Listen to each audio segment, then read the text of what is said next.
Aku ki ming batur, aku ki ming Panakawan. Syaratipun boten awrat. Tuwin boten wujud brana pijes Kakang Semar. Lah apa? Syaratipun kula namung kepengin wonten titah setunggal ingkang boten nate nyembah kalian kula, boten nate tata krami kalian kula. Kula badhe maringaken pelemertangga jiwa lan Jambudipun Nirmala menawi titah menika purun nyembah kalian kula saha ngaturaken tembung basa kebaing tata krami kalian pun Manikmaya. Weh, lah sapa kuwi? Apa anakku Gareng? Apa Petruk apa Bagong? Yen pancen anak-anakku kuwi pancen bocah sing ora kena ditata. Mula linampa ya kudu nganggo ati sing sabar, nganggo ati sing ikhlas. Mboten Kakang. Lah sapa? Kula namung nyuwun jengandika Kakang Semar wiwit dinten menika kedah nyembah kalian kula. Kedah basa kalian kula jernyatanipun kula menika dewaning para dewa. Kula menika sesembahanipun para titah. Sak jagat menika sami nyembah kalian kula namung setunggal titah ingkang boten nyembah inggih menika pun Kakang Semar inggih Kakang Ismaya.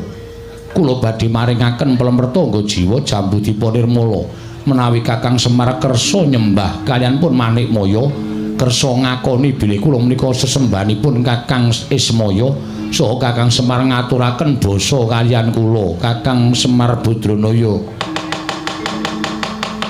Caca muntap lir kinatap. Bisa-bisanya keluarga Padika. Siapa yang jemput adek? Gak bisa, papa lagi ikut Liga Bonsai Indonesia. Gak bisa jemput. Kamu naik ojek online sendiri dulu. Caca muntap lir kinatap. Duka yayasine pecoco pang mawi ngawangis.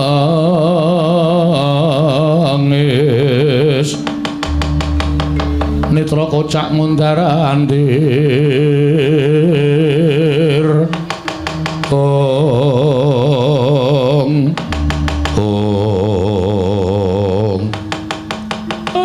aku inggih Kakang Semar. Manikmaya kosek to, aku ki rak dulurmu tuwa to. Apa saiki aku dadi wong kere, aku dadi gedhe ning jagat, aku mung dadi Panakawan. Ning rak aku iki isih dulurmu tuwa. Aku iki isih Ismaya, Ismaya iki kakangmu. Nek wong sak jagat pun nyembah karo kowe merga kowe iki dewaning para dewa sembahaning para titah. Mangsa bodho. Ning apa ya kowe tegel yen to kowe ngendhak karo dulur Wreda. Kowe ngendhak karo Semar Badranaya supaya aku nyembah karo kowe. Lah kok abot timen syarate. Lah kok dadi kaya ngono kowe mentala karo aku. Mentala ngendhak karo kakangmu dhewe. Aku wis ngalah ora urip ning kayangan. Aku mung trima urip ning jagat, mongko uripku mung dadi batur, uripku mung dadi kawula cilik. Kuwi wae isih arep mbok idak-idak sirahe kakangmu dhewe supaya aku nyembah karo kowe, supaya aku basa karo kowe. Bagong, lah kok syarate abot temen dole. Syarate apa, Pak? Lho, kowe kira ngrungokke apa piye, Gong? Aku maler iki mau. Caidan ora. Wah, ya ora ngerti kaya wan krungu wong crita iki.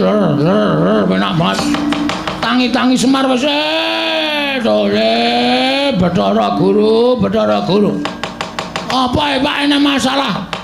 Kowe arep diwenehi pelemertangga jiwa Jambudipun Nirmala. Ning kudu ngorbanake karo bapakmu, Bagong. Waduh. Ngorbanke maksude? Ngorbanke aku kudu nyembah karo adhiku, aku kudu ndodhok, kudu laku ndodhok karo adhiku. Kudu tata krama, kudu basa. Nggonmu arep bangun desa kok ngorbanke karo martabate bapakmu dhewe, Bagong. Aja, Pak. Aja. Jangan, Pak. Jangan kau lakukan itu, Bapak.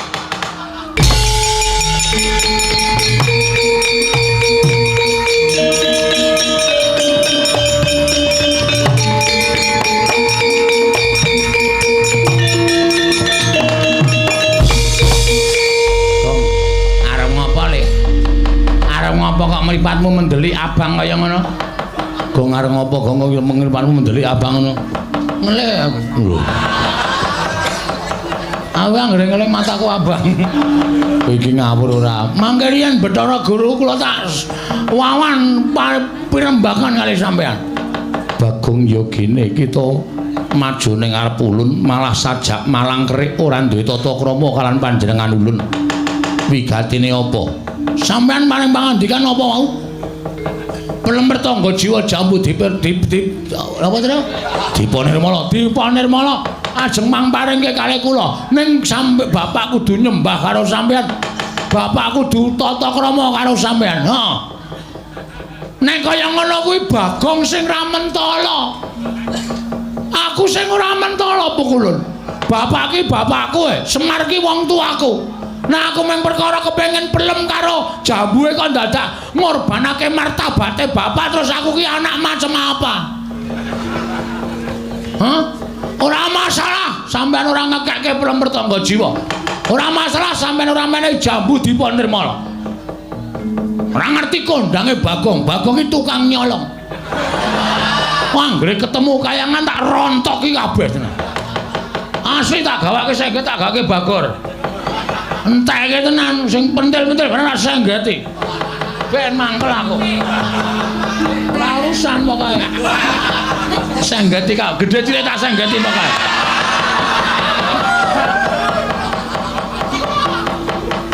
Nek sampean terus akon bapak kon nyembah, kon dodok karo sampean, kon tata krama, padha karo Bagong mumpung duweni pepenginan ning ngorbanke karo martabake. Martabak.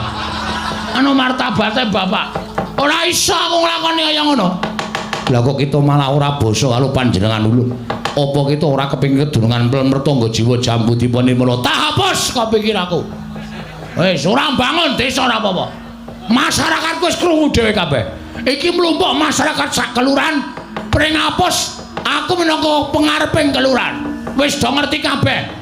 Nek nggonku arep golek srana dadak ngorbanake bapak, tak jabel keinginanku.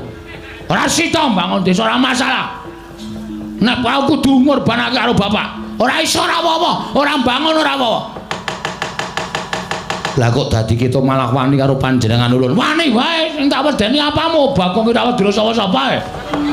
Nyepelekke. Kowe nek nang kayangan kono disembah-sembah para dewa, sapa-sapa tak dawuhi.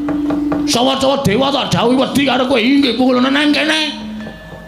Sarang penyamun nang kene. Kok nyepelekke ora? Bagong ora apa-apa, aku tak nyembah, aku tak basa. Aja, Pak. Aja, Pak. Aku sing ra mentala. Aku ora tegel nek bapak tumindak kaya ngono. Padha karo aku lek bangun desa iki ngorbanake karo bapak. Aku ora iso nglakoni, Pak. Wis bapak meneng wae. Tenang nang kono. Nah,